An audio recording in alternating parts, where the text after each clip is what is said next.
Alhamdulillahi ala ihsanih wa syukran lahu ala taufiqihi wa amtinanih wa ashhadu an la ilaha illallah ta'ziman li sya'nih wa anna Muhammadan abduhu wa rasuluhu ad-da'i ila ridwanih wa ala alihi wa ashabihi ajma'in amma ba'd. Alhamdulillah rabbil alamin. Kita bersyukur kepada Allah Subhanahu wa taala atas limpahan nikmat dan karunia sehingga Allah Subhanahu wa taala masih memberikan kita kesempatan untuk melanjutkan kegiatan kita dalam rangkaian kegiatan kita, yaitu kegiatan masa pengenalan lingkungan sekolah PKBM An-Nas Menengah Atas tahun ajaran 2020-2021. Salawat dan salam kita ucapkan kepada Nabi Muhammad SAW, kepada para sahabatnya, kepada umatnya yang senantiasa menghidupkan sunnah-sunnah beliau hingga yaumil qiyamah. Para asatidzah yang saya hormati dan anak-anakku sekalian yang saya muliakan karena Allah Subhanahu wa taala, memulai kegiatan kita di pagi hari ini, yaitu kegiatan yang akan diisi oleh Al-Ustadz Abu Ahmad Rahmat Riyadi SPD yang akan membahas kitab dari Syekh Abdul Aziz As-Sadhan tentang adab-adab yang perlu diperhatikan oleh seorang penuntut ilmu. Tanpa memperlama kata pembukaan ini, kita langsung saja untuk Ustadz Abu Ahmad. Kepada beliau kami persilahkan.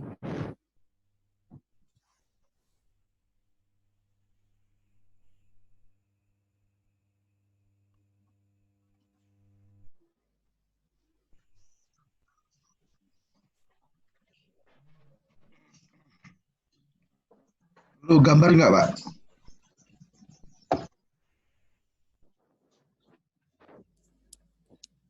Ustaz, perlu di video nggak? Oh, tafadhol Ustaz, kalau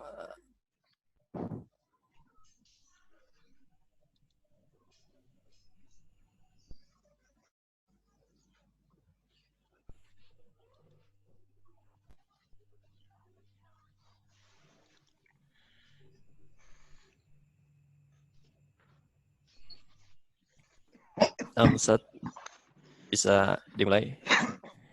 Barakallahu fikum. Baik, bismillahirrahmanirrahim. Assalamualaikum warahmatullahi wabarakatuh. Waalaikumsalam warahmatullahi wabarakatuh. Alhamdulillah, nahmaduhu wa nasta'inuhu wa nastaghfiruh wa na'udzu billahi min sururi anfusina sayyiati a'malina, may yahdihillahu fala mudilla lah wa may yudlil fala hadiya lah. Asyhadu an la ilaha illallah wa asyhadu anna Muhammadan abduhu wa rasuluh, amma ba'd. Asatidzah dan para siswa yang saya muliakan, kita bersyukur kepada Allah Ta'ala di pagi hari ini kita bisa bermajelis, bisa mengadakan pertemuan yang kita berharap kepada Allah Ta'ala bisa mendatangkan kebaikan untuk kita semuanya. Sebagaimana tema yang sudah disepakati bersama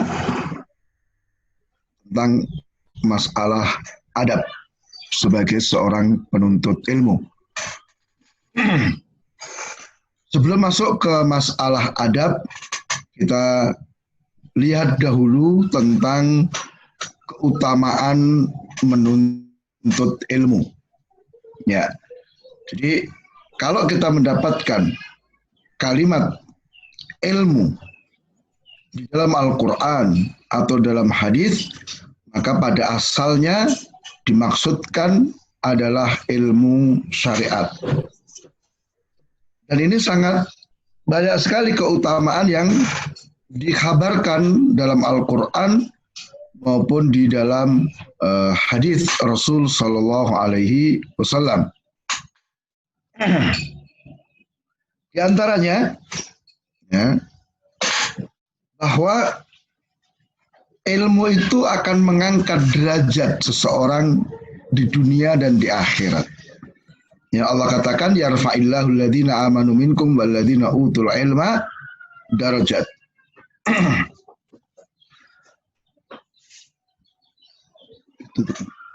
Allah Ta'ala mengangkat orang-orang yang berilmu dan orang-orang beriman dan orang yang berilmu sekian derajat. Nah, jadi di sini Allah Ta'ala menjanjikan bahwa orang yang beriman itu derajatnya lebih tinggi dari orang kafir. Nah, orang yang berilmu lebih tinggi lagi, ya, dari sekedar orang yang beriman. Ya, bahkan kalau kita lihat kecacatan usia itu tidak menghalangi seseorang untuk terangkat derajatnya karena ilmu. Ya, kita lihat misalnya Abbas radhiyallahu ta'ala anhuma. Usianya muda, tetapi beliau mengalahkan sahabat-sahabat senior karena keilmuannya. Ya, juga mungkin kita lihat pada kehidupan yang dekat dengan kita. Berapa banyak ulama, misalnya Syekh Abdul Aziz bin Baz, beliau buta, tetapi subhanallah Allah angkat derajatnya. Jadi seseorang itu akan diangkat derajatnya oleh Allah karena ilmu yang dia miliki. Ya. Bahkan ada seorang dari kalangan salaf, beliau dilahirkan dalam keadaan bentuk fisik yang tidak bagus. Ya. Dan ibunya ini seorang yang faham, maka ketika sudah menginjak usia remaja atau ketika masih anak-anak, ibunya menasihatkan, wahai anakku, kalau engkau ingin mulia, hendaknya engkau menuntut ilmu. Karena ibunya paham kalau ini anaknya sampai remaja, dia akan dibully oleh teman-temannya karena kekurangan fisiknya itu. Dan ternyata betul, setelah beliau berilmu, kemudian menjadi qadhi di satu daerah, siapa yang bisa memperolok-olok dia? Maka mari, ya, anak-anakku yang saya muliakan, para penuntut ilmu, hendaknya kita semangat untuk menuntut ilmu agar Allah Ta'ala mengangkat derajat kita di dunia dan di akhirat nanti. Kemudian menuntut ilmu itu bentuk jihad di jalan Allah. Ya, disebutkan barang siapa yang keluar, ya, man kharaja li talabil ilmi fa huwa fi sabilillah hatta yarji. Siapa yang keluar dalam rangka menuntut ilmu, maka dia itu di jalan Allah sampai dia kembali. Terlebih, ya, Allah mensyariatkan jihad itu dengan dua. Jihad dengan ilmu dan jihad dengan senjata. Jihad dengan ilmu, ini jihad yang lebih istimewa dibanding jihad dengan senjata. Allah wajibkan jihad dengan ilmu ketika masih di Makkah. Ya, di surat Al-Furqan Allah Ta'ala katakan wajahidhum bihi jihadan kabira. Jihadilah mereka dengan Al-Quran dengan jihad yang besar. Itu dengan ilmu. Kemudian peserta jihad dalam ilmu ini sedikit, orang-orang istimewa. Tidak asal berani kemudian ikut jihad dalam ilmu, enggak. Kemudian jihad dengan ilmu ini bisa digunakan untuk menjihati seluruh jenis manusia. Orang kafir, ahlul bid'ah, orang munafik, ya, kemudian pelaku maksiat, semua bisa dijihati dengan ilmu. Kan beda dengan jihad senjata. Ya, dengan senjata yang dihadapi hanya orang-orang kafir harbi saja. Gitu. Kemudian di antara keutamaan ilmu yang lain adalah apa? Memudahkan jalan ke surga. Man salaka tariqan yaltamisu fi ilman sahhalallahu bihi tariqan ilal jannah. Siapa yang berjalan untuk menuntut ilmu, Allah akan mudahkan dengan ilmu yang dia pelajari jalan ke surga.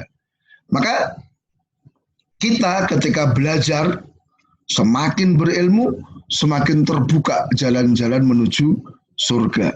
Kita belajar tentang Al-Quran, maka ini akan mengantarkan kita ke surga. Kita belajar sholat, maka ini akan mengantarkan kita ke surga. Kita belajar puasa, ini juga akan memudahkan jalan ke surga. Maka semakin banyak ilmu, semakin banyak jalan yang mengantarkan kita ke surga. Dan masih banyak lagi keutamaan-keutamaan ilmu. Nanti bisa dibaca di bukunya Imam Ibnul Qayyim, Miftah dari Sa'adah di jilid pertama. Di situ beliau menunjukkan ada kisaran 50 atau berapa begitu tentang keutamaan ilmu dan ulama. Nah, 100 lebih bahkan ya, kita lihat. Kemudian hadirin yang dimuliakan oleh Allah Tabaraka wa Ta'ala, kaitannya dengan adab. Maka seorang penuntut ilmu itu harus memiliki adab yang baik. Adab terhadap diri sendiri, adab terhadap gurunya, adab kepada buku-bukunya, adab kepada teman, adab kepada orang tua dan sebagainya, banyak sekali. Dan Rasul Shallallahu Alaihi Wasallam juga mengatakan innama bu'istu liutammima makarimal akhlak. Sesungguhnya aku diutus untuk menyempurnakan akhlak. Ini termasuk salah satu misi diutusnya Rasul, memperbaiki akhlak, menyempurnakan akhlak yang sudah baik yang ada pada manusia. Dan akhlak itu merupakan perwujudan ilmu yang bermanfaat. Ya, setiap kali kita mempelajari ilmu, kemudian kita amalkan, itulah akhlak. Ya, sehingga yang dinamakan ilmu yang bermanfaat itu ilmu yang diajarkan. Dan sebetulnya sekali lagi cakupan akhlak itu sangat luas ya. Ada akhlak kepada Allah, ada akhlak kepada Rasul, ada akhlak kepada malaikat, ya, dan seterusnya, banyak sekali. Jadi jangan hanya difahami akhlak itu kaitannya hubungan kita dengan sesama manusia. Ada akhlak kepada binatang dan seterusnya. Ya, jadi mari kita belajar tujuannya memperbaiki akhlak kita. Bahkan kalau kita lihat para ulama zaman dahulu, ya, mereka itu belajar akhlak sebelum belajar ilmu. Juga kita dapati riwayat bahwa hampir 5.000 orang yang belajar kepada Imam Ahmad, itu yang mencatat hanya 500. Lainnya apa? Melihat akhlaknya Imam Ahmad rahimahullah ta'ala. Ya, maka ini hal yang sangat luar biasa untuk kita perhatian sebagai seorang penuntut ilmu. Kemudian di antara perkara akhlak terkait dengan kita penuntut ilmu, apa yang terkandung di dalam hadis Jibril, ya, alaihi salam, ya, di hadis Jibril. Mungkin ada yang hafal? Ada yang bisa menyebutkan hadis Jibril? Nah, silakan. Ini hadis kedua di Arba'in. Ya, silakan dulu dari peserta yang hafal tentang hadis Jibril. Nah, ya, silakan, Ustaz. Dari para peserta yang ya, peserta siswi, ada yang bisa menyebutkan hadis. Ada hadiahnya. Masya Allah, ada hadiahnya dari Ustaz Abu Ahmad. Ya, tafadhali Aisyah, ya, Dwi, Syahrika, siapa yang bisa menyebutkan hadis dari Jibril yang Hadis terdapat Jibril dalam itu ya, hadis Jibril itu hadis dari Arba'in ya An-Nawawi. Arba'in, ya, hadis Umar bin biasa Khattab. Belajar ya, bahkan menghafal. Panjang memang, silakan.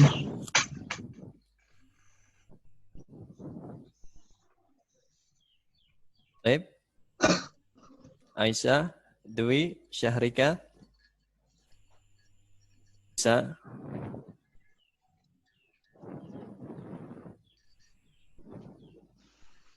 Ayo.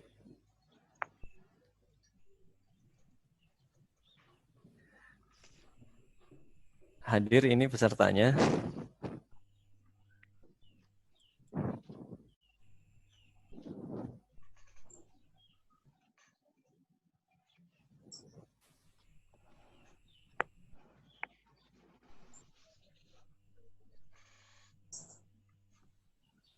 Aisyah, Dwi, Syahrika.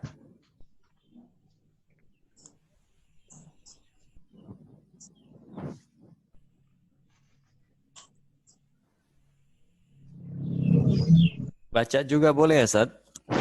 Ya dia mestinya dihafalkan. Ya.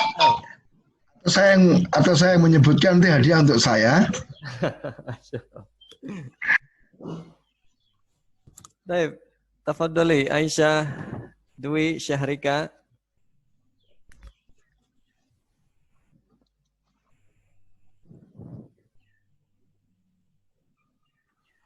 Menyebutkan hadis Jibril alaihi salam.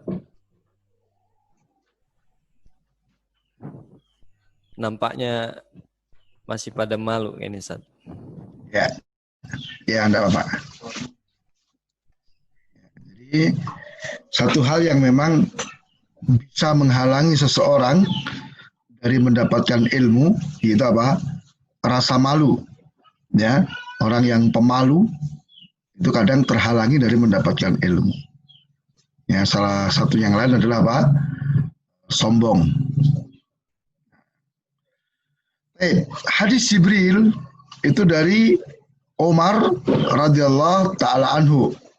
Ya, beliau cerita kan, bainama nahnu julusun inda Rasulillah sallallahu alaihi wasallam data yaumin. Ya. Ketika kami sedang duduk bersama Rasul, ya, pada satu hari, ya, ittala alaina rajulun, tiba-tiba datang kepada kami seorang laki-laki, syadidu bayadi thiyab, sadidu sawadu sa'r, la yura ali atharus safar. Ya, datang laki-laki yang penampilannya bagus, pakaiannya putih, rambutnya hitam, tidak ada bekas perjalanan. Seger, fresh gitu. Ya. Hatta jalasa ila Nabi SAW. Kemudian orang ini duduk dekat dengan Rasul. Fa'asnada rukbatayhi ila rukbatayhi wa wada'a kaffayhi ila fakhidayhi. Kemudian orang itu menyandarkan kedua lututnya kepada kedua lutut Rasul dan meletakkan kedua tangannya di atas pahanya. Kemudian dia bertanya, ya Muhammad, akhbirni anil Islam. Ya kan? Setelah dijawab oleh Rasul SAW, orang ini pun bertanya lagi, fa'akhbirni anil iman. Ya, setelah itu bertanya lagi, fa'akhbirni anil ihsan. Ya, pertanyaan keempat, fa'akhbirni anis sa'ah.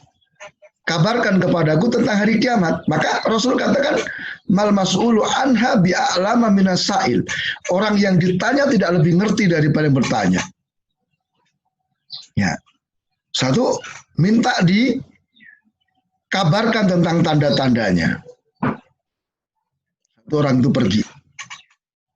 Rasul bertanya kepada Umar, ya Umar, atadri manis sa'il. Tahukah kamu siapa yang bertanya tadi? Qultu Allah wa rasuluhu a'lam. Qala hadza Jibrilu atakum yu'allimukum dinakum. Itu tadi Jibril datang kepada kalian untuk mengajarkan tentang agama kalian. Para peserta yang dimuliakan oleh Allah Ta'ala, dari hadis Jibril itu luar biasa. Seluruh urusan agama kembali kepada hadis Jibril. Termasuk kita bisa ambil faedah berkenaan dengan masalah thalabul ilmi dan adab-adabnya. Lihat di situ kita sebutkan di sini beberapa ya, pentingnya majelis ilmu. Lihat Rasul Umar bin Khattab mengabarkan ketika kami sedang duduk bersama Rasul. Lihat, duduknya dengan orang berilmu.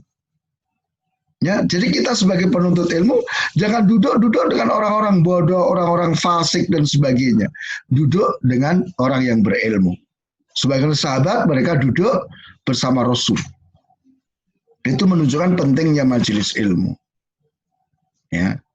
Kemudian ketika sudah ada majelis ilmu, itu ada kesepakatan kan tentang waktunya kapan, tempatnya di mana. Ya. Maka kedua belah pihak, guru dan murid itu harus sepakat dan harus konsekuen dengan kesepakatan yang sudah dibuat. Jadi seperti sekarang kalau di pendidikan sekarang ini sudah ada jadwal kan, jadwal pelajaran. Ya. Maka nanti masing-masing kita harus sepakat. Guru misalnya sepakat pelajaran A hari ini jam sekian sampai jam sekian, misalnya begitu. Maka siswa juga demikian. Ya kalau kemarin itu belajarnya tatap muka, enak ya kita ngontrolnya. Ya. Jadi masuk ke kelas, ya datang ke sekolahan kan begitu. Masing-masing harus konsisten, jangan sampai terlambat atau bahkan bolos. Cuma juga ketika kita pembelajaran online sudah ada kesepakatan, misalnya jadwal sekian, mulai jam sekian, mari kita masing-masing konsisten dengan itu. Nanti kita akan lihat tentang masalah adab majelis ilmu ini. Kemudian hadis Jibril juga menerangkan tentang penampilan serta sifat guru dan siswa. Jibril dalam hal ini berperan sebagai siswa sekaligus sebagai guru. Di awal dia berperan sebagai siswa kan. Dia datang kepada Rasul dengan penampilan yang Masya Allah. Bajunya sangat putih, rambutnya sangat hitam, tidak ada bekas perjalanan. Fresh. Ini seorang murid, seorang siswa ketika datang ke majelis untuk belajar, hendaknya penampilannya yang bagus. Ya, minimalnya sunnah-sunnah yang difitrahkan itu diamalkan. Jangan sampai maaf ya, datang ke kelas dalam kondisi bajunya kumuh, kumel, bau, ya mungkin nggak gosok gigi, ya rambutnya acak-acakan. Waduh, ini guru yang mengajar hilang ilmunya, ya kan? Waduh, ngeliat penampilan muridnya kayak gini, males lah ngajar. Atau sebaliknya kita lihat di akhir hadis, Jibril dikatakan Rasul sebagai guru. Dia datang mengajari kalian tentang ilmu agama. Maka penampilan seorang guru juga harus begitu, harus bagus, wangi, ya kan, harum. Ya, kalau penampilan gurunya acak-acakan, kayak ini muridnya pun malas untuk ikut pelajaran. Ya. Kemudian dari hadis Jibril kita juga bisa dapati tentang adab bertanya dan menjawab. Ya. Lihat bagaimana Jibril bertanya kepada Rasul dan bagaimana Rasul ya, karena beliau tahu 3 pertanyaan pertama itu dijawab. Ya kan? Tentang Islam, tentang iman, tentang ihsan dijawab. Tapi ketika ditanya tentang hari kiamat yang Rasul tidak tahu, maka jawaban Rasul beliau tidak kemudian ngawur, tidak cari-cari jawaban, tapi beliau katakan kita tidak tahu. Maka nanti ya para siswa yang saya muliakan, seandainya ditanya sesuatu dan kalian tahu, silakan jawab. Kalau nggak tahu, bilang saya tidak tahu. Ya, karena seseorang ketika ditanya, kemudian dia jawabannya ngawur, maka nanti dosanya yang menanggung yang menjawab, bukan yang bertanya. Gitu. Ya. Atau jawabannya seperti jawaban Umar, wallahu a'lam. Allah yang lebih tahu. Ya. Dan sebetulnya masih banyak ya tentang faedah dari hadis Jibril berkenaan dengan masalah thalabul ilmi. Misalnya tadi apa? Jibril datang, kemudian apa? Dia duduk mendekat kepada Rasul sampai menyandarkan kedua lutut kepada kedua lutut Rasul SAW. Maka ini menunjukkan bahwa seorang penuntut ilmu harus dekat dengan gurunya ketika bermajelis. Coba perhatikan, biasanya yang rame, yang ngantuk, yang asyik main sendiri itu siswa yang duduk di barisan depan atau yang barisan belakang. Nah ini biasanya paling belakang kan, ya, yang jauh dari gurunya. Ya, maka nanti seorang guru juga harus berusaha mendekat kepada siswa-siswanya. Jadi tidak hanya duduk di meja guru, tapi mungkin dia bisa berjalan dan sebagainya. Baik. Kemudian para hadirin yang dimuliakan oleh Allah Tabaraka wa Ta'ala, kita secara spesifik ya bicara tentang adab halaqah atau majelis ilmu. Dan sekali lagi ini adalah majelis yang luar biasa. Sampai Allah Ta'ala itu menugaskan sebagian malaikat khusus mencari majelis-majelis ilmu. Ya. Mereka keliling mencari majelis ilmu. Ketika dapat, mereka berhenti di situ. Undang teman-teman yang lain. Maka majelis ilmu atau halaqah ilmu itu majelis yang dihadiri oleh para malaikat. Majelis yang sangat mulia. Yang Rasul sebutkan sebagai apa? Riyadul Jannah. Wa idza marartum bi riyadil jannati farta'u. Jika kalian melewati taman-taman surga, bersenang-senanglah kalian di situ. Kata sahabat, "Wa ma riyadul jannah ya Rasulullah?" Apa itu taman surga ya Rasulullah? Majelis dzikir, majelis zikir, majelis ilmu. Juga Rasulullah SAW mengatakan bahwa majelis ilmu adalah majelis yang la yasqa jalisuhum, tidak akan celaka orang yang duduk di majelis ilmu itu. Cuman karena ketidaktahuan tentang keutamaan-keutamaan seperti ini, orang malas. Ya kan? Orang merasa terpaksa. Jadi kan banyak atau siswa itu, murid itu datang ke sekolah, masuk kelas kondisinya tertekan, terpaksa.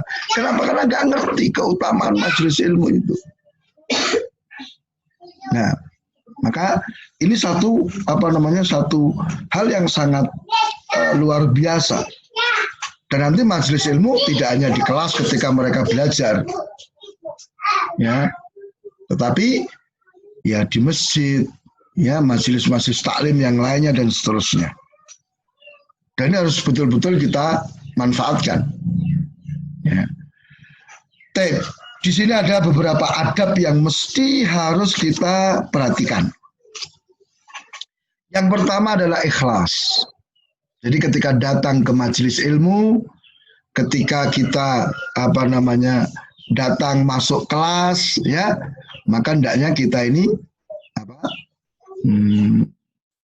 ikhlas. Ini perintah Allah. Mencari ilmu faridhatun ala kulli muslim, ya kan? Perintah Allah ini ibadah.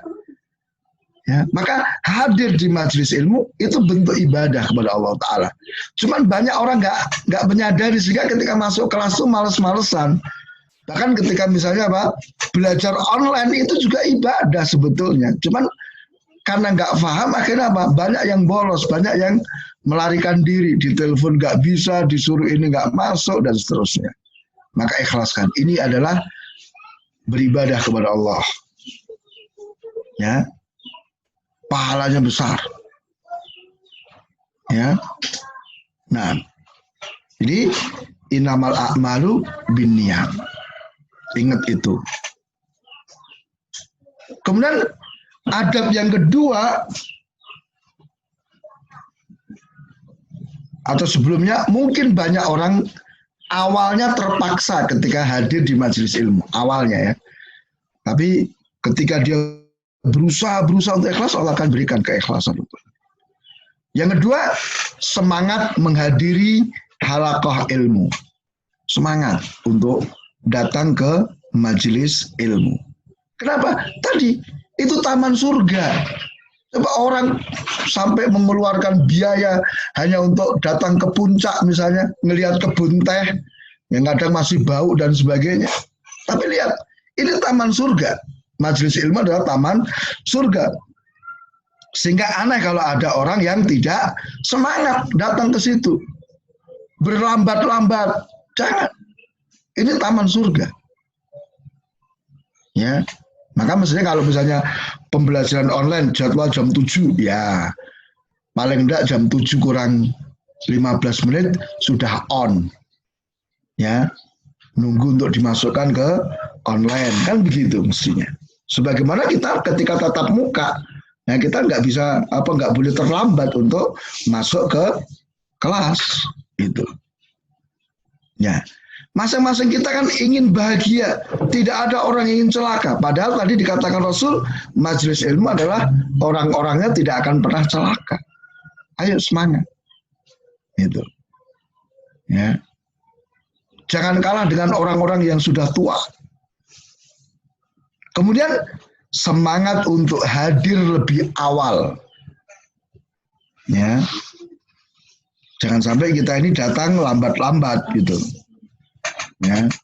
Bahkan ada kisah bagaimana Hashim, ya, seorang ulama besar pada zamannya. Beliau itu meninggal sebab terjatuh dari keledainya. Kenapa jatuh? Karena murid-muridnya itu berdesak-desakan ingin dekat dengan beliau. Jadi beliau datang, wow, muridnya langsung datang berkerumun, ya sampai beliaunya jatuh. Karena semua ingin mendapat tempat paling depan, paling dekat dengan gurunya. Gitu. Ya. Mungkin bisa dilihat juga bagaimana para ulama, ya, ada Imam Malik, ada Imam Syafi'i, bagaimana semangat mereka untuk hadir di majelis ilmu. Ya. Sampai sebelum subuh itu sudah persiapan, sampai ibunya pun khawatir, nak tunggu sampai adzan. Tunggu sampai adzan subuh, jangan berangkat sekarang masih gelap. Berbahaya kalau kamu berangkat sekarang. Sampai segitunya. Ya, maka jangan malas. Ini orang-orang yang sudah merasakan nikmatnya, manisnya majelis ilmu. Nah, kemudian ya, kita bisa melihat juga misalnya Qatadah. Pada zamannya ketika masa belajar itu ya, ini muridnya Anas bin Malik. Ya, jadi dulu para tabi'in belajar kepada Anas bin Malik. Nah, Qatadah ini kan buta. Dan majelisnya Anas bin Malik ada dua, pagi dan sore. Qatadah itu hadir dua-duanya. Dia datang pagi dan tidak pulang kecuali majelis sore sudah selesai. Coba, luar biasa kan? Ya, sampai satu hari Anas bin Malik radhiyallahu anhu terlambat datang. Murid-murid yang jam sore itu yang ngajar adalah Qatadah. Luar biasa. Ya.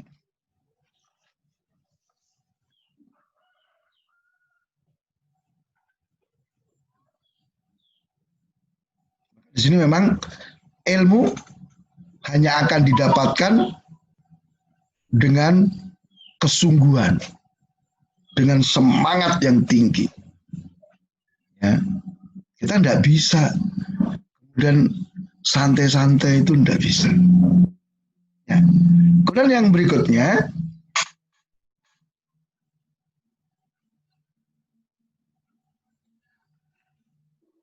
melengkapi pelajaran yang terluput.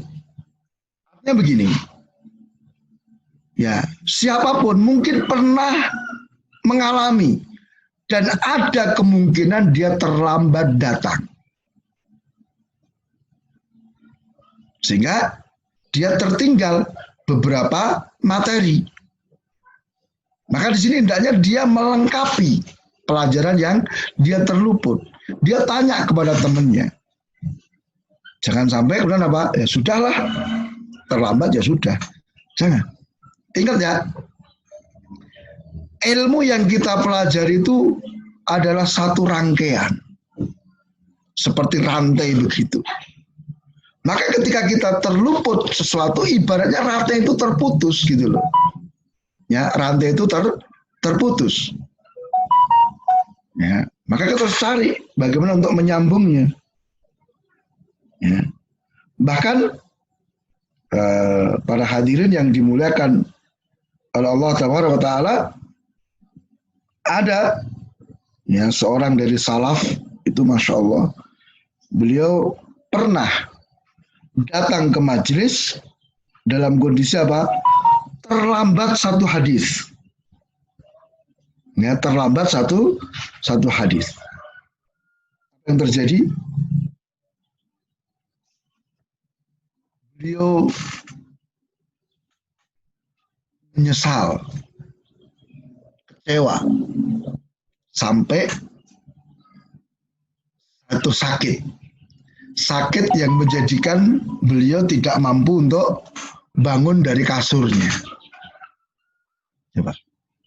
Makanya lihat semangat beliau hadir di majelis ilmu, semangat beliau untuk hadir lebih awal, sehingga begitu terlambat tuh dia kecewa sekali. Padahal dia bisa kan melengkapi catatan dari temennya.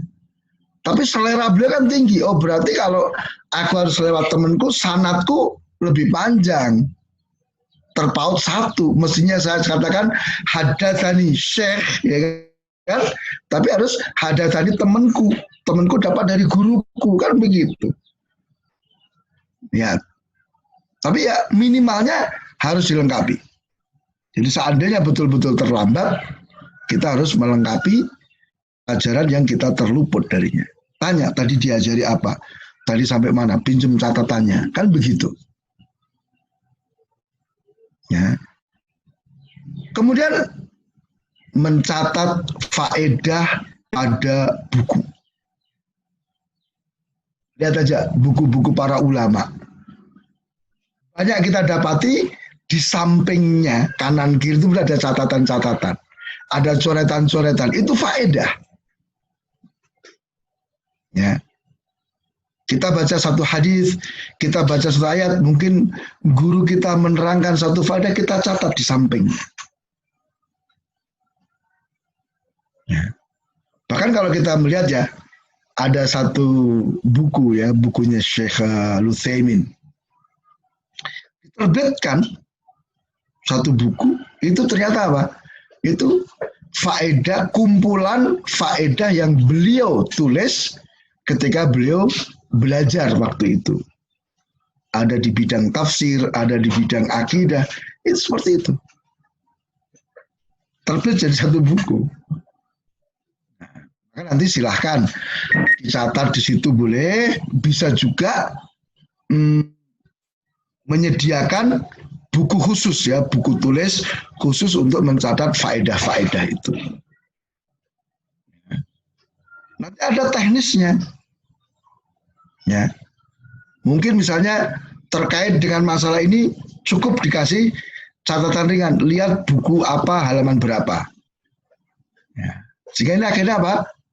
Akan terkumpul kita. Ketika kita misalnya akan membahas sesuatu, akan oh berarti ada di buku sana, ada di buku sana. Kalau nggak dicatat, hilang, lupa kita ini. Ya, ingat ya, kekuatan hafalan orang-orang sekarang itu tidak seperti orang-orang zaman dahulu. Ya, Kalau zaman dahulu misalnya Imam Ad-Daruqutni, gurunya menjelaskan, beliau mencatat pelajaran lain. Tapi ditanya bisa. Telinganya untuk mendengar gurunya, mata dan tangannya untuk menulis ilmu yang lain. Itu zaman dahulu. Kalau sekarang kan sulit cari orang yang seperti ini. Atau hampir-hampir nggak ada. Ya. Maka silakan dicatat faedah-faedah itu. Kemudian yang berikutnya, diam dan memperhatikan pelajaran. Ya. Jadi ketika kita di majelis ilmu, itu hendaknya apa? Diam. Diamnya bukan tidur ya. Bukan asyik main HP atau diam melamun, enggak. Diam memperhatikan pelajaran. Jadi kalau kita lihat, ada para ulama zaman dahulu, mereka ketika gurunya menjelaskan, enggak ada yang bergerak. Enggak ada yang senyum, enggak ada yang nulis. Ya, semuanya dia memperhatikan pelajaran. Kapan nulisnya? Nanti setelah selesai. Ya, kecuali kalau misalnya guru memerintahkan kita untuk silakan, ayo dicatat ini faedahnya, nggak ada masalah. Ya.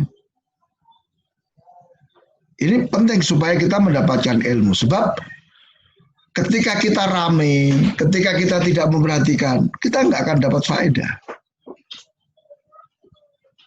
Nah, kemudian yang berikutnya, hadir semaksimal mungkin di halaqah ilmu. Artinya kita harus betul-betul menjaga sikap konsisten hadir di halaqah ilmu. Jangan males bolos jangan. Tapi kita semaksimal mungkin untuk hadir dan tidak terlambat tadi. Ya, hadir dan tidak terlambat.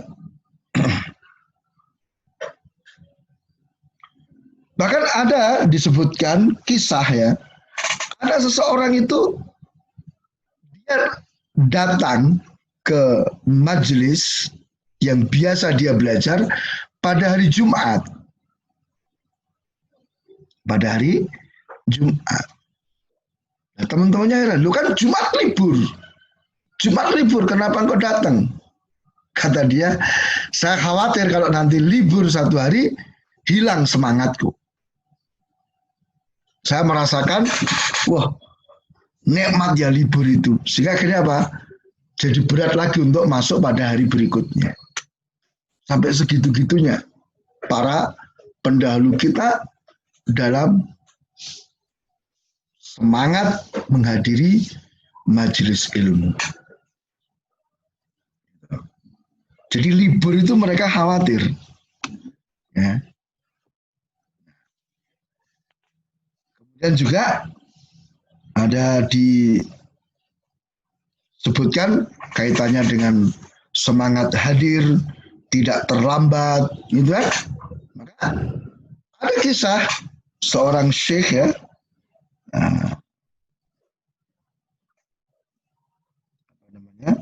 Abdus Samad Ibnu Fadl.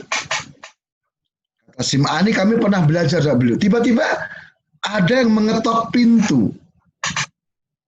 Maka kata Abdus Samad rahimahullah, coba kamu lihat. Kamu lihat. Siapa yang ketok pintu? Kalau dia ahlul hadis, jangan dibukakan. Tapi kalau dia adalah ahlul ra'i, silahkan dibukakan. Ini murid-muridnya heran, bisa kok gitu? Bukankah mesti ahlul hadis kita di kesempatan untuk masuk? Enggak. Terlambat ke majelis ilmu itu bukan sifat ahlul hadis, bukan sifat penuntut ilmu hadis. Ya, kalau ahlul ra'i, orang yang suka menggunakan pendapat dan akal, ya memang dia begitu. Yang kurang semangat dalam menuntut ilmu. Maka ini aneh, kok ada ahlul hadis terlambat datang ke majelis gitu loh. Nah, itu disikapi seperti itu. Ya. Maka mari kita biasakan diri kita semangat, kita biasakan diri kita hadir lebih awal. Ya, nanti kita akan lihat ya bahwa jiwa kita itu seperti anak kecil. Tergantung pembiasaan yang diterima. Anak kecil itu kalau dibiasakan baik, dia akan baik. Dibiasakan jelek, dia akan jelek. Jiwa kita itu seperti itu. Kalau terbiasa semangat, terbiasa hadir lebih awal, terbiasa dia memperhatikan, ya, dibiasakan hadir di halaqah, ya dia akan semangat ke arah situ. Kalau udahlah sering libur ini itu, ya berapa banyak orang itu dikalahkan dengan acara-acara yang lain itu. Kemudian yang berikutnya, waspada dari keputusasaan. Ya, hati-hati. Karena kadang ya jiwa itu ada masa semangatnya, ada masa dia turun semangatnya. Nah, itu hati-hati. Ketika sedang turun semangat, jangan sampai masuk kepada keputusasaan. Kadang syaitan itu membisikkan kepada kita, ya, kita ini sudah belajar tapi nggak dapat apa-apa, ya, kita masuk ke kelas kayaknya nggak dapat manfaat apa-apa gitu loh, ya, sehingga akhirnya apa? Menjadikan kita putus asa dari menghadiri halaqah. Jadi kita tuh putus asa untuk masuk kelas karena merasa tidak mendapatkan apa-apa. Seakan-akan kita belajar ilmu itu nggak ada manfaatnya. Ini yang harus disadari ya.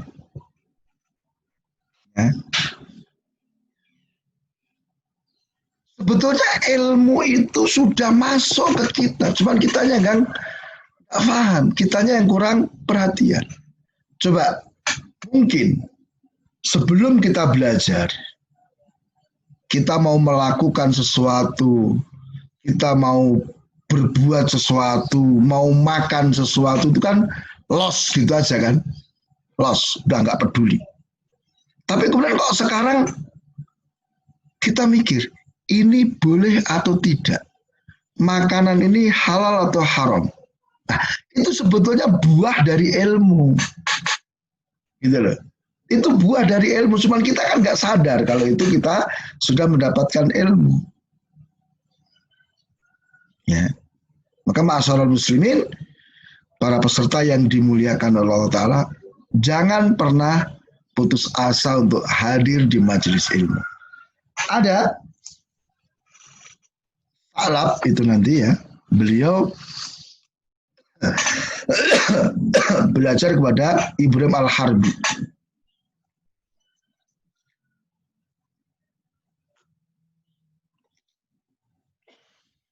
Tidak pernah bolos sekalipun selama 50 tahun.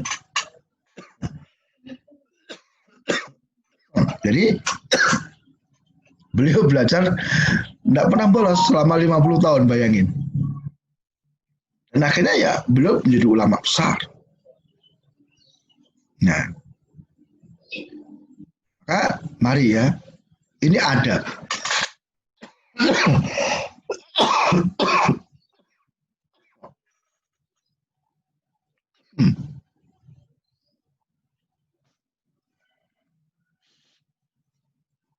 Ya, bahkan kalau kita lihat banyak ulama itu mempelajari ilmu itu diulang-ulang.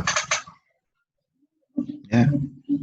Ada yang belajar tauhid, ya, diulang-ulang, ya, kitab tauhid itu sampai ratusan kali. Baca dari awal selesai, ulang lagi dari awal selesai, begitu. Kan kalau kita lihat misalnya Mujahid Jabir Al-Makki rahimahullah, imam tafsir dari kalangan tabi'in, beliau mengatakan saya belajar dari Ibnu Abbas tuh 2-3 kali tafsir Al-Quran itu. Ya, dari Al-Fatihah sampai Anas, selesai ulang lagi. Ayat per ayat saya tanyakan kepada beliau. Ibnu Abbas radhiyallahu anhu. Lihat semangatnya. Ya. Lihat juga bagaimana Baqi bin Makhlad, ya, rahimahullah. Beliau ini murid kesayangan Imam Ahmad. Ada kisahnya luar biasa. Ya, beliau ini datang, ya, dengan berjalan kaki menuju Baghdad. Ya, kecuali kalau nyebrang laut ya dia harus naik kapal, dia jalan kaki. Apa yang terjadi? Beliau ini tempat tinggalnya di wilayah barat negeri Maghrib, di ujung Afrika paling barat. Datang ke Baghdad, coba nanti dilihat ya, dilihat di Google, terus kira-kira diukur berapa jaraknya Baghdad sampai bagian ujung dari Afrika. Jalan kaki, bayangkan, untuk hadir di majelisnya Imam Ahmad. Sampai di Baghdad, subhanallah, ada berita bahwa Imam Ahmad dilarang membuka majelis ilmu.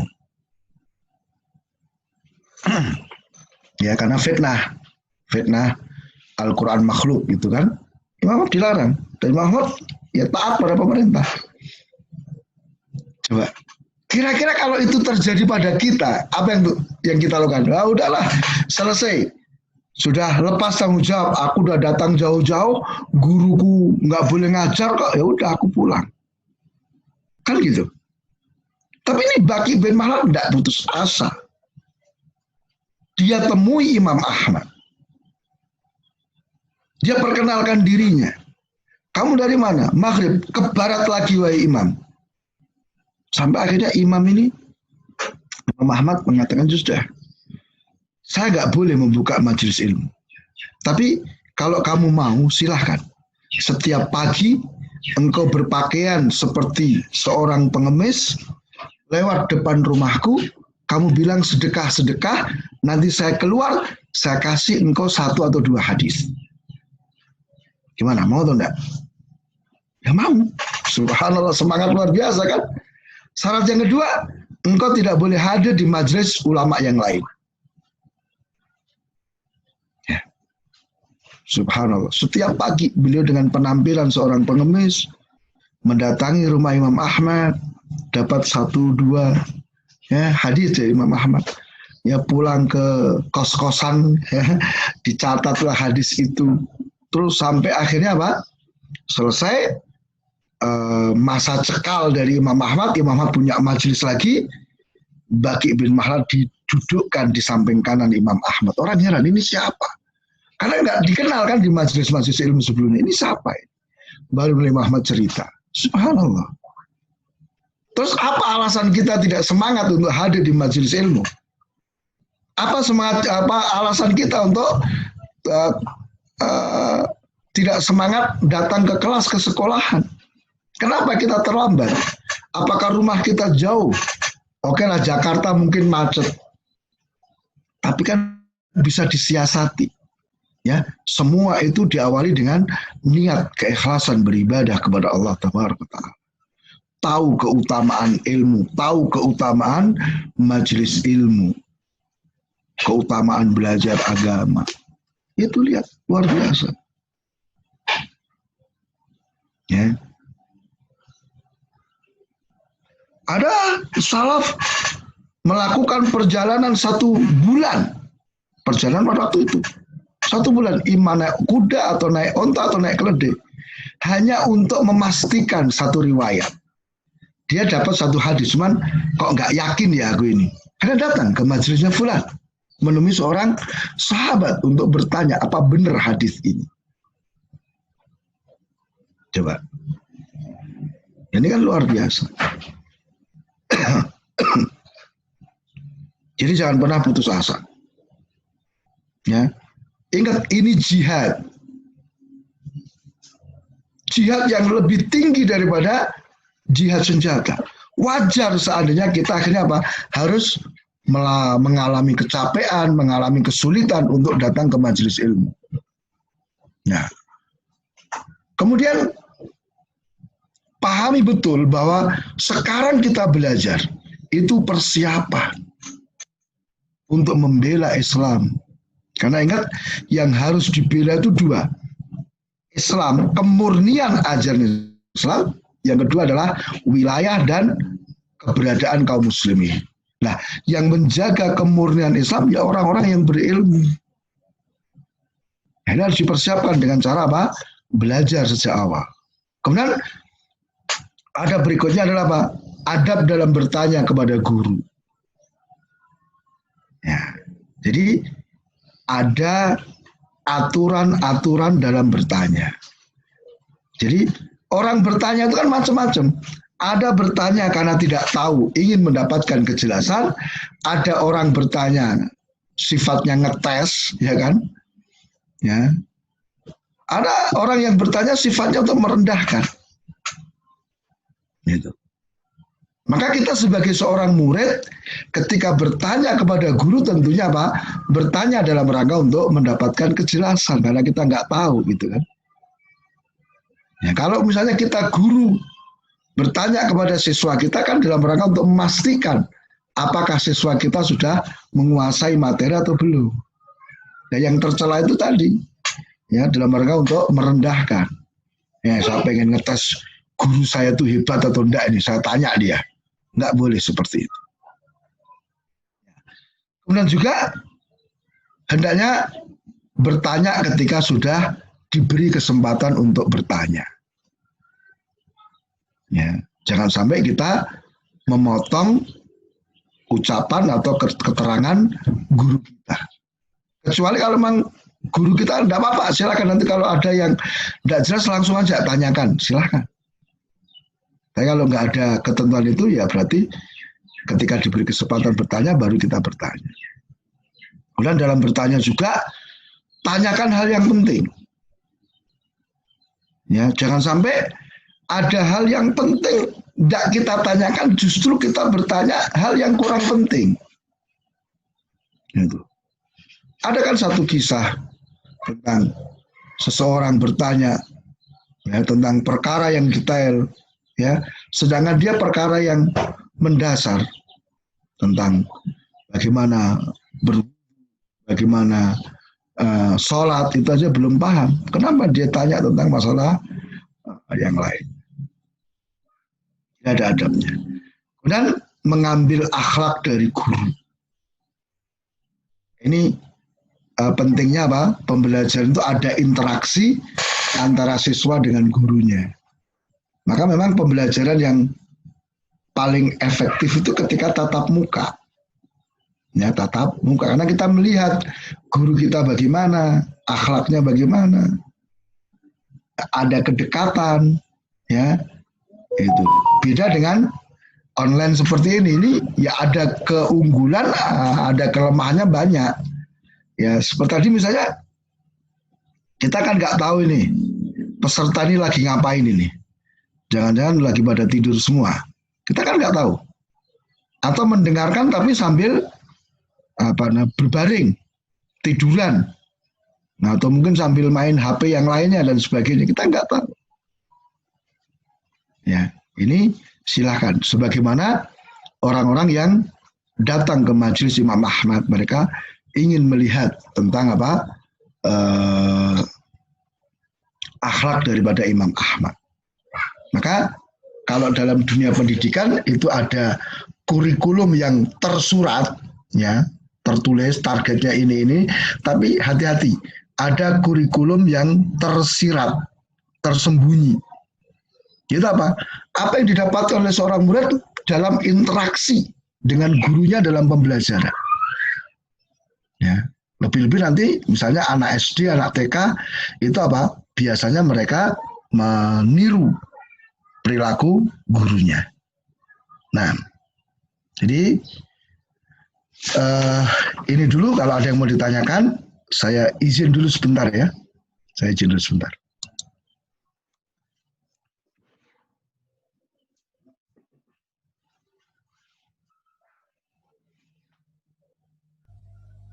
Baik, barakallahu fikum wa jazakumullahu khairan. Al-Ustaz Abu Ahmad Rahmat Riyadi SPD atas penjelasannya. Ya.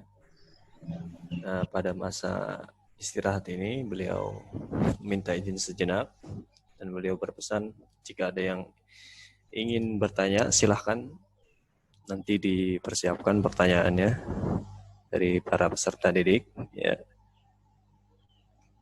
Dan saya informasikan juga berkenaan dengan kegiatan kita ini baik i'dad maupun kajian selama masa pengenalan lingkungan sekolah PKBM An-Nas tingkat menengah atas ini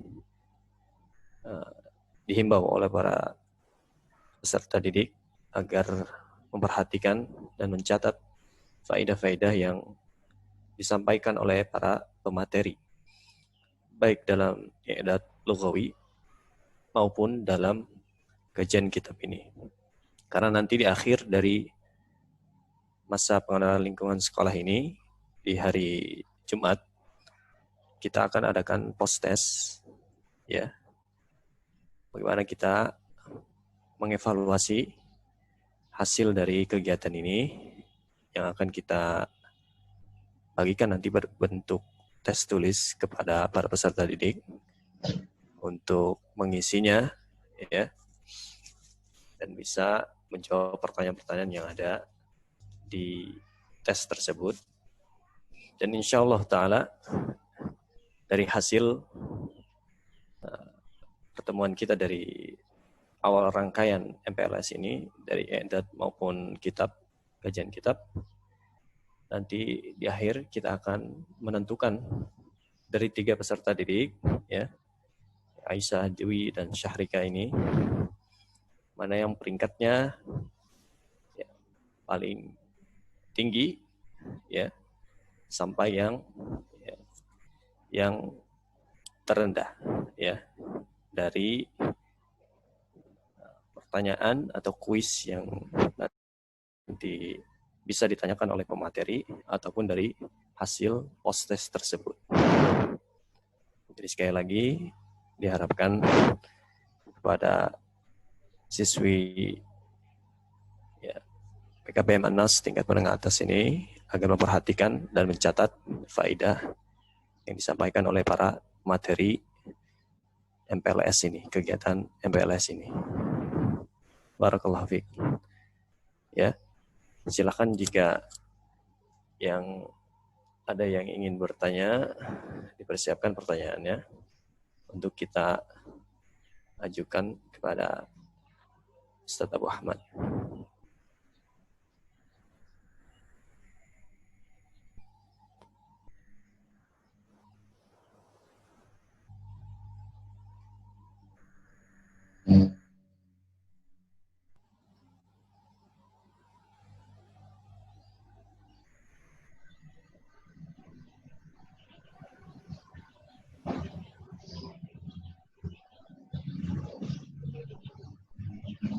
Baik,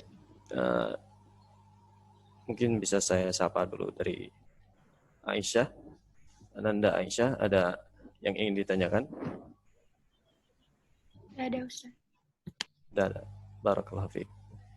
Ananda Dewi, ada yang ingin ditanyakan? Kalau nggak ada, Ustaz. Barakallahu fiik. Ananda Syahrika, ada yang ingin ditanyakan? Nggak ada, Ustaz. Barakallahu fiikun. Berarti insya Allah sudah bisa mengambil faedah dan memahami apa yang disampaikan oleh Ustaz Abu Ahmad. Mungkin nanti ya, akan berbalik, yaitu Ustaz Abu Ahmad yang akan ya, bertanya kepada masing-masing dari peserta didik. Nama Ustaz sudah bisa bergabung kembali?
Assalamualaikum.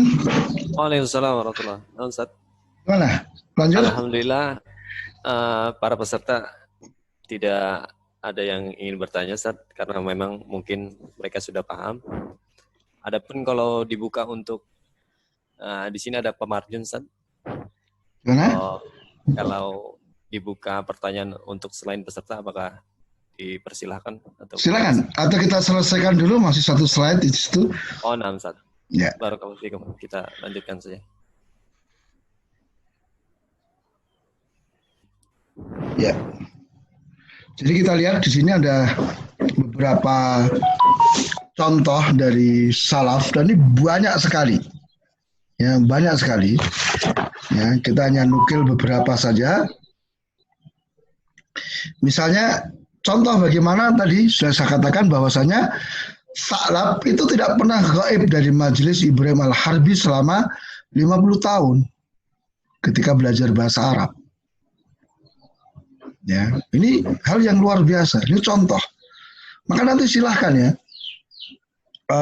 Banyak buku-buku yang ditulis oleh para ulama berkenaan dengan biografi-biografi seperti ini ya. Kumpulan-kumpulan bagaimana semangat salaf dalam menuntut ilmu, ya, kesabaran mereka dalam belajar dan seterusnya.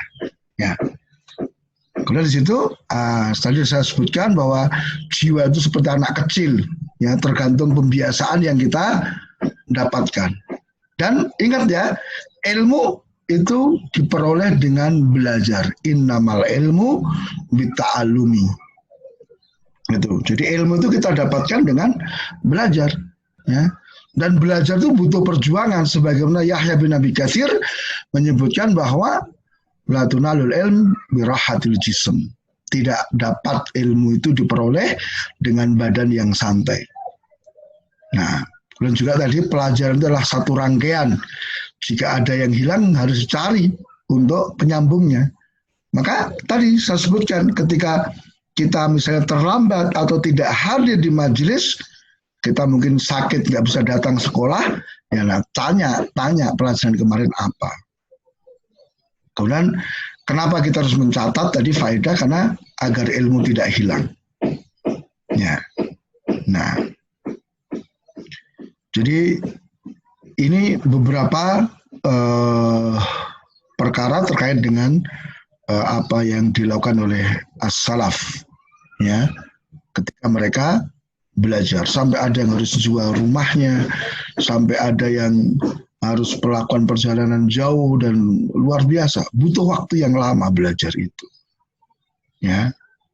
Al-Imam At-Tabari rahimahullah, penulis kitab tafsir ya, Jami'ul Bayan fi Ta'wil Quran, itu beliau subhanallah berangkat melakukan rehlah thalabul ilmi umur 20, ya pulang umur 65.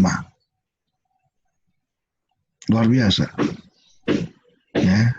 Coba kita lihat perjuangan para ulama. Imam Al-Bukhari itu menulis kitab Sahih Bukhari itu 16 tahun. Ya. bukan di perpustakaan yang full AC, tapi berpindah. Ya, maka mari para peserta yang dimuliakan Allah Taala, ya kita korbankan, ya apa yang kita miliki, karena ilmu itu akan kita dapatkan sesuai dengan pengorbanan yang kita berikan, pengorbanan waktu, tenaga, harta, ya. Semakin banyak, ya ilmu pun akan semakin banyak kita peroleh. Gampangnya kalau kita misalnya ya jarang datang ke majelis ilmu, sering bolos misalnya, ya seberapa ilmu yang didapatkan? Ya, kita tidak mau mengorbankan harta misalnya, tidak mau untuk beli buku, tidak mau untuk beli kuota misalnya, ya. Kita dapat ilmu dari mana kalau seperti itu? Ya, sampai ada istilah yang populer di kalangan para ulama, man talabal hadis faqad aflasa. Siapa yang mencari hadis, dia akan bangkrut. Dia akan banyak kehilangan harta. Ya, di samping mungkin waktu untuk bekerja banyak berkurang, ya, dia juga harus keluarkan harta untuk melakukan perjalanan, keluar harta untuk biaya, ya, belajarnya, beli buku dan seterusnya. Maka mudah-mudahan apa yang kita baca ya sedikit dari adab-adab bermajelis ini bisa mendatangkan keberkahan kepada kita, sehingga diharapkan dengan kita memiliki dan menjalankan adab dalam bermajelis, Allah akan berkahi ilmu yang kita peroleh. Ya, mungkin ini yang bisa kita sampaikan untuk kesempatan pagi hari ini. Mudah-mudahan sekali lagi Allah memberikan manfaat dengan apa yang kita pelajari. Nah, Fadal, silahkan. Barakallahu fikum wa jazakumullahu khairan atas penjelasan kajian kitab adab menuntut ilmu yang disampaikan oleh Al-Ustaz Abu Ahmad Rahmat Riyadi hafizahullah ta'ala.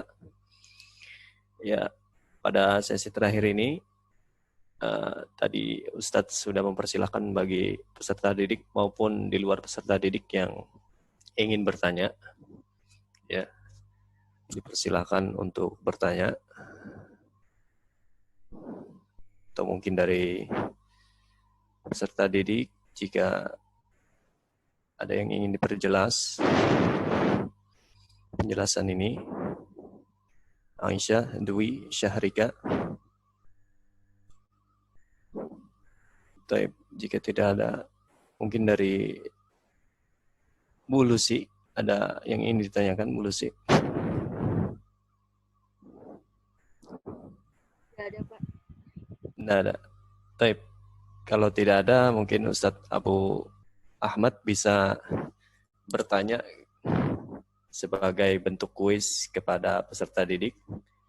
Karena peserta didik kita ada 3 orang, 3 siswi, maka bisa ditanyakan satu persatu dari masing-masing peserta didik kita. Tafadhol Ustaz.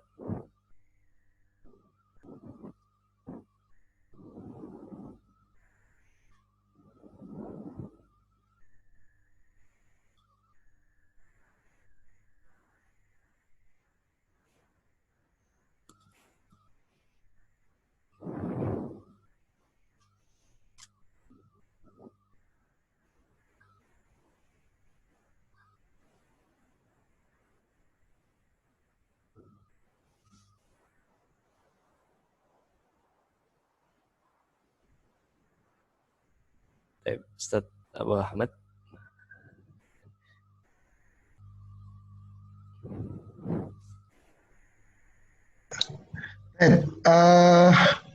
Kita minta untuk disebutkan hadis Jibril. Baik. Dari peserta didik yang bisa menyebutkan hadis Jibril yang tadi sempat juga diminta oleh Ustaz Abu Ahmad. Ya, silahkan. Aisyah, Dwi, Syahrika, atau kami tunjuk langsung.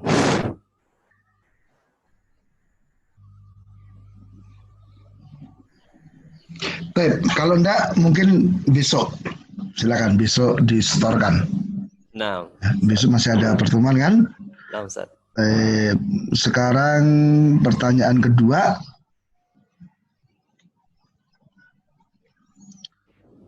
Apa hubungan Bulu sih bisa di screen-nya bisa dimatikan. enggak apa? Apa hubungan adab dengan ilmu?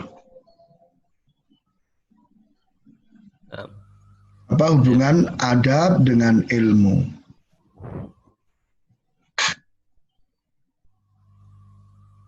ya silakan peserta didik. Atau mungkin ditunjuk saja nih Ustaz. Ada 3 peserta Ustaz. Ya ini aja, antum aja yang tunjuk. Antum Nah tunjuk. Ustaz. Ya.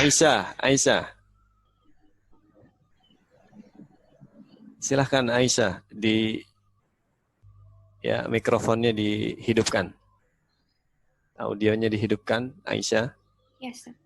Nah, pertanyaannya Ustaz adalah hubungan antara adab dan ilmu ya Ustaz, begitu ya? Iya. Nah, Adab silahkan itu Aisyah sama- dijawab. Sama akhlak atau Ustaz?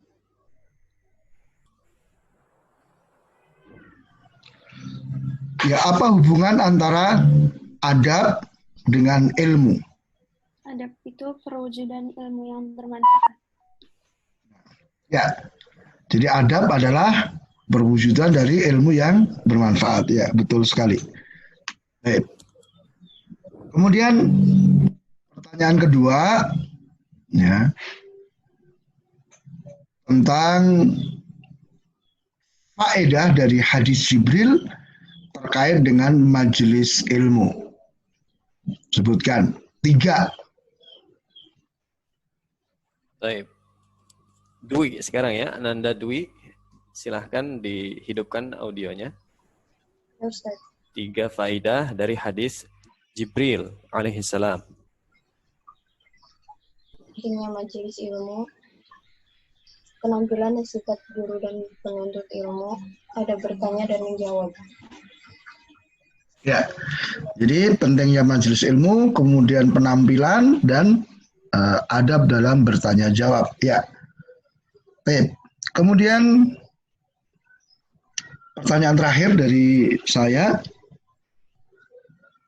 mengapa kita harus